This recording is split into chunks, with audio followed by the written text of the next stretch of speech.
August ডিসেম্বরে dengue পরিস্থিতি ভয়াবহ আকার ধারণ করতে পারে বলে আশঙ্কা করছেন কীটতত্ত্ববিদরা। মশক জরিপে দেশের বেশিরভাগ স্থানে বিপজ্জনক মাত্রায় এডিস মশার উপস্থিতি পাওয়া গেছে। এরই মধ্যে ডেঙ্গু রোগীর চাপ বাড়তে শুরু করেছে হাসপাতালগুলোতে। যদিও গতবারের তুলনায় চলতি বছর ডেঙ্গুর প্রকোপ কিছুটা কম, তারপরও মশক নিয়ন্ত্রণ, রোগী ব্যবস্থাপনা এবং পরিচ্ছন্নতার জন্য কার্যকর পদক্ষেপ নেওয়ার তাগিদ জনস্বাস্থ্য বিশেষজ্ঞদের। বিস্তারিত আহমদ অনিকের রিপোর্টে। কেসারেন শেকড় থেকে শিখরে।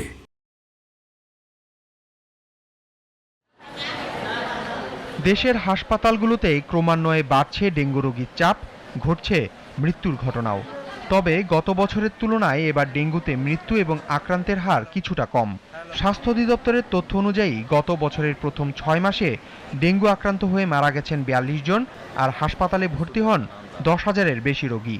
কিন্তু এবছরের প্রথম 6 মাসে মৃত্যু হয়েছে 18 জনের, ভর্তি রোগীর সংখ্যা 6,000-এর অধিক।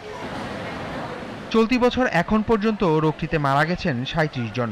দেশজুড়ে এডিস মশা খুব একটি কমেনি জানিয়ে কীটতত্ত্ববিদ ডক্টর কবিরুল বাশার বলেন, আগামী 2-3 মাস খুবই ঝুঁকিপূর্ণ।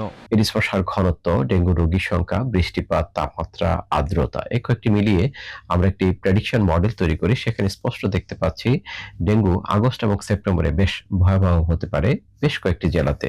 2025 সালের সঙ্গে চলতি বছরের তথ্য পর্যালোচনা করে দেখা যায়, গত বছরের জানুয়ারির 1161 জনের বিপরীতে 2026 সালে 1081 জন ডেঙ্গু রোগী হাসপাতালে ভর্তি হন।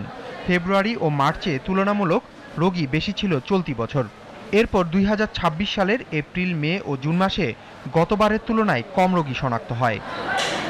মৃত্যুর পরিসংখ্যানেও দেখা যায়, গেলবারের তুলনায় এবার ডেঙ্গুতে কম মানুষ মারা গেছেন। পরিসংখ্যান অনুযায়ী ডেঙ্গুর প্রকোপ চলতি বছর কিছুটা কম হলেও মশক নিধন ও রোগী ব্যবস্থাপনায় শিথিলতার কোনো সুযোগ নেই বলে মত জনস্বাস্থ্য বিশেষজ্ঞদের। ডেঙ্গু প্রতিরোধে তৃণমূল পর্যায় থেকে কাজ করতে হবে বলেও মত তাদের। এবছর ওই বৃষ্টির সিজনে আর কি ডেঙ্গু রোগী হসপিটালে আসা শুরু করছে, তো গত মাসের তুলনায় এই জুন মাসে একটু বেশি। তবে আসার কথা হলো যে গত বছর জুন মাসে যে পরিমাণ রোগী আসছে, তো এবছর সেই পরিমাণ আসছে না। মানুষ যত সচেতন থাকবে রোগীর সংখ্যা তত কমবে।